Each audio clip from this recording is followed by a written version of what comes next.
Hello everyone, welcome back to BTech Info YouTube channel. Today we are going to understand one of the most important topics of dairy industry, which is paneer. So let's start with the definition. Paneer is a heat and acid coagulated dairy product obtained from milk. It is produced by coagulating hot milk using food acids such as citric acid, lactic acid or sour whey, which result in precipitation of milk proteins. During coagulation, casein proteins aggregate and form a protein network, and milk fat globules and some whey proteins become trapped in protein. This network gives paneer a characteristic body, texture and firmness. Paneer is one of the most widely consumed indigenous milk products in India and is extensively used in cooking and food preparation. And in commercial dairy plants, paneer is usually manufactured from buffalo milk because it contains higher level of casein and minerals which produce better yield and texture. Now we see the composition of paneer. You can see this chart. Now we see the manufacturing of paneer. Paneer manufacturing process कुछ important steps होते हैं, जैसे milk heating है, cooling है, coagulation, whey drainage, pressing and chilling.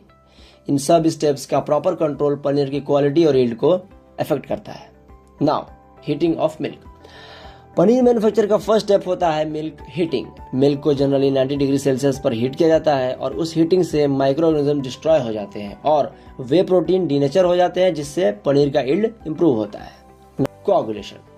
अब milk में slowly हम 1% citric acid solution add करते हैं. कब करते हैं? जब मिल्क का हमारा टेम्परेचर 70 डिग्री सेल्सियस हो जाता है. मतलब हम 70 डिग्री सेल्सियस करते हैं, टेम्परेचर लाते हैं मिल्क को, फिर हम उसमें 1% सिट्रिक एसिड ऐड करते हैं. एसिड ऐड करते वक्त कंटिन्यूअस स्टिरिंग की जाती है. जब क्लियर वेस्ट सेपरेट होने लगे तो समझो हमारा कोआगुलेशन कंप्लीट हो जाता है और पीएच उसका 5.3 होना चाहिए. Now pressing and chilling.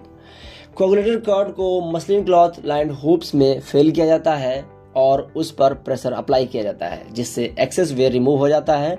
Pressing के बाद पनीर ब्लॉक्स को हम चिल वाटर में 2 से 3 घंटे के लिए डिप करते हैं, जिससे पनीर का टेक्सचर और फॉर्मनेस इंप्रूव हो जाता है. Now chemistry of milk coagulation. Paneer बनने के पीछे जो केमिस्ट्री है वो हीट और एसिड के कंबाइंड इफेक्ट की वजह से होती है.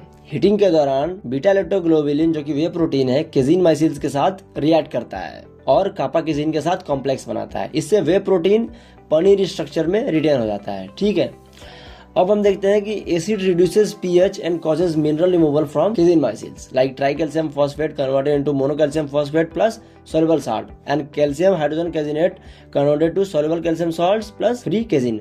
मतलब जब एसिड ऐड किया जाता है तो मिल्क का पीएच डिक्रीज हो जाता है और केजीन माइसिल से मिनरल रिमूव होने लगते हैं. ठीक है, मिनरल रिमूव हो रहे हैं. अब क्या होगा? ट्राइकैल्शियम फॉस्फेट से हमारा मोनोकैल्शियम फॉस्फेट प्लस सोल्यूबल साल्ट्स हमारा कन्वर्ट हो जाएगा. कैल्शियम हाइड्रोजन कैजिनेट से हमारा कैल्शियम रिमूव होकर फ्री केजिन फॉर्म हो जाता है. अब जैसे जैसे पीएच डिक्रीज होता है, केजिन पार्टिकल्स अपने आइसोइलेक्ट्रिक पॉइंट पर पहुंच जाते हैं, जहां उनका नेट चार्ज 0 हो जाता है. अब अगर नेट चार्ज 0 हो गया तो कोई रिपल्सन ही नहीं है. रिपल्सन नहीं है तो मतलब मिसाइल एग्रीगेट इनटू कर्ड, मतलब वो कर्ड बना लेंगे. इस कंडीशन में पार्टिकल स्टेबल नहीं रहेंगे और एक दूसरे के साथ एग्रीगेट करके प्रेसिपिटेट हो जाएंगे और वो कर्ड बन जाएगा. इससे क्या होगा? हमारा जो भी फैट है वो इंटरप्ट हो जाएगा और ये हमारा बन गया पूरा कोआगुलम. ठीक है दोस्तों, कैसा लगा आपको वीडियो? कमेंट में जरूर बताइएगा. धन्यवाद.